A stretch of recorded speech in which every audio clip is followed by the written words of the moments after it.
a quick review of the Cobra Kai convention by Creation Entertainment that I went to this past weekend. Now, I'm normally used to content creator events, and that is how I kind of perceive these conferences, conventions, that kind of thing. I've only been to one event that was about the same size as this, and that was Grow Video Live by Sean Cannell and Think Media, and so roughly the same amount of people, like 500 or 600 people.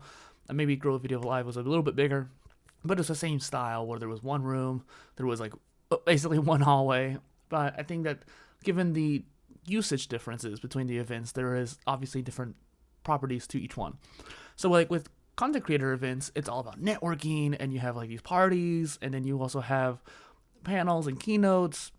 But with a fan event like this for Cobra Kai in particular, Karate Kid, it was one of those things where it was all about just the panels, the performances that they did. So they had a karate dojo come out and do basically performances of different karate moves to showcase what could be done and how tough these people are. And then there was also a comedy special on the first night, which was pretty cool. And like Dan and Brett had a really cool sets that they did together, and then separately had their own sets. And I thought it was fun. It was like a nice, engaging, like a little event. It was 2 days long, and only 2 days if you had the right passes. That's another thing where the pricing model, I think, gets really interesting, because I'm used to content creator events where you have a lot of like goodies and merch you're going to get out of it. You're going to have a lot of booths to explore usually. And so the price to value ratio, what you get back out of it, is really high. Now, I'm not too privy on how these fun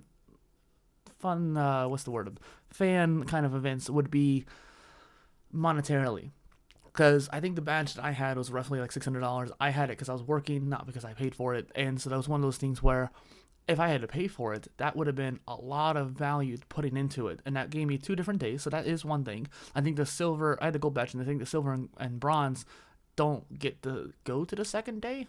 Maybe they do, but at the very least, the bronze definitely doesn't. And so the whole second day, it was a lot more dead than the first day, because a lot of people weren't able to go to it. There were like VIP badges, but I don't know exactly what those entailed.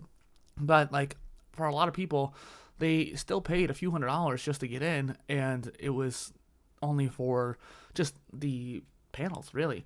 And the gold badge did come with 3 autographs, which was pretty cool. So I was like the first in line from William Zabka, and I also got paid in list and another one as well. And so it's just one of those things where each one of those autographs are roughly worth $100 paying for. I'm not going to sell them. I don't want to do that. I actually want to frame up one of them. I think that's really cool. And I'm actually going to give one to my mom too, because that was one of her favorite characters. And so with like Hawk, for example. So it's one of those things where like, okay, cool. By having a higher tier badge, you get automatically access to 3 free autographs. But the problem is they didn't let you really choose, because some of the other people who were giving out autographs, you still had to pay extra for. Like if I wanted Ralph Macchio, for example, the other Karate Kid, you had to pay extra for it, even though I had a gold badge.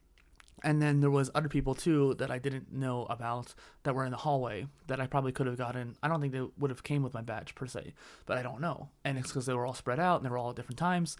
And so there was like this organizational issue that I thought was kind of interesting. I had a great event, and like Nina, who was running it, was doing a great job. And I think that Creation events know how to bring together a lot of fun things together, but there wasn't as much things to do. The person I was there with, Cobra Kai Kid, Drew, he hosted a trivia panel, or like it's basically a trivia game, and that was a lot of fun. And I think a lot of people enjoyed that. It was finally something to do in between panels. And then there was also another interaction with the stand-up comedy time. There was a couple stunt people who brought people off the floor to get people into it. Cool.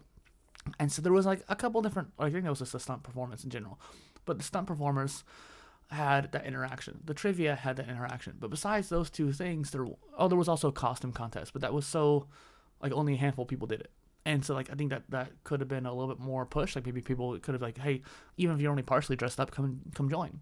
Because there was only like a dozen people who did it, and there was hundreds of people in the audience. So I thought there could have been a little bit more interaction, and maybe, like, they could have had a little bit more overlap with things going on, because basically in between panels, you're just waiting for the next panel. And luckily for me, I had something to do. I was recording the whole time. So I was sitting there with my mechanism and trying to record this guy the whole event. And so for me, as a videographer, I had something to do always, and that's fine. But I think that as a fan, it would have been a little bit kind of a bummer, because you're just kind of like sitting around for a while. There was a merch area, but there was only one table related to the actual events topic, Cobra Kai and Karate Kid. The rest of the tables are kind of random. There's like a Lego table, a Funko Pop table, and it's like, okay, I get that you're trying to maximize profits and also probably fill out the vendor space, but they weren't really related. They were also off to the side. It just seemed kind of weird to me. But there was also the hallway. The hallway was really cool, and you got to see a lot of the other people set up booths for signing autographs, like the stunt people, for example, or Dan and Brett, and all that kind of stuff. So there was like some value to the hallway there. Luckily, like even in the creator event that I went to, there was only one booth, and that was my booth, and that was Opus Clip, and so that was one of those things where there wasn't much to do outside the like convention hall and the creator event. But this Cobra Kai event, I think at the very least there was some things to do, and a lot of people were chatting, a lot of people were having fun, and even Cobra Kai Kid had a little meetup, which was cool, and so there was a mixed bag of that. I don't need to necessarily talk very much more. It was really cool to see all these actors go on panels, talk about their experiences, shoot some shit, have some fun, talk some jokes, share some stories. At one point, someone told me about William Zabka's scuba history and just kind of like brought it up to me. Then I brought it up to him when he was on stage, and he went on a whole story about it, which was really cool. And I just thought that was really interesting. I would probably make this video probably better in the future where I had like, B-roll of the event, but I'm still waiting for the files to be sent. And so it's one of those things where I couldn't quite do that. And if you are interested in that, I will be posting a lot of the panels and events on my Instagram and probably TikTok. Instagram is going to give me a hard time when it comes to like the length of it, but TikTok I can just post a full length panel, and that'd be great. So if you want to go check out what happened at the panels, and go check out the socials, PolyInnovator. All right, thank you.